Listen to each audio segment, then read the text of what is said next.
السلام علیکم ورحمۃ اللہ وبرکاتہ۔ ناظرین، بہت بہت استقبال ہے آپ کا ہمارے یوٹیوب چینل پر۔ جناب گھبراؤ نہیں، یہ مشکل وقت عنقریب گزر جائے گا اور تم یقین رکھو گے اللہ پر تو اللہ تمہارے لیے کافی ہو جائے گا۔ اور اگر اللہ کافی ہے میرے بھائی تو کسی کی ضرورت نہیں۔ اگر نماز کے بغیر روح کو سکون مل سکتا تو اللہ تعالیٰ کبھی بھی اس نماز کو فرض کا مقام نہیں دیتا۔ صبر کوئی کمزوری نہیں ہوتی، صبر وہ طاقت ہے جو ہر کسی میں نہیں ہوتی۔ صبر کمزوری نہیں ہوتی، وہ طاقت ہوتی ہے، طاقت ہوتی ہے۔ اچھے سے اچھے پھول کی مہک بھی کچھ دن بعد ختم ہو جاتی ہے، لیکن اچھے اخلاص، اچھے سلوک کی مہک انسان کی موت کے بعد بھی یاد رہتی ہے۔ لوگ تمہیں بدنام کرنے کی لاکھ کوشش کریں گے، لیکن جناب علی یاد رکھنا، عزت و ذلت صرف اللہ کے ہاتھ میں ہے۔ بھروسہ صرف اپنے رب کی ذات پر کرو۔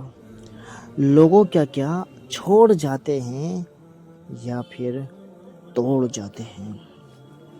جس نے فجر کی نماز ترک کی اس کے چہرے سے نور ختم کر دیا جاتا ہے، جس نے فجر کی نماز کو ترک کیا ہوتا ہے۔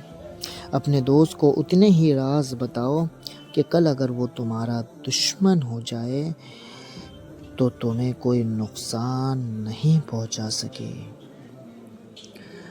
ہر آزمائش اللہ کا فیصلہ ہے، ہر آزمائش اللہ کا فیصلہ ہے، اور اللہ کا ہر فیصلہ بہترین ہوتا ہے۔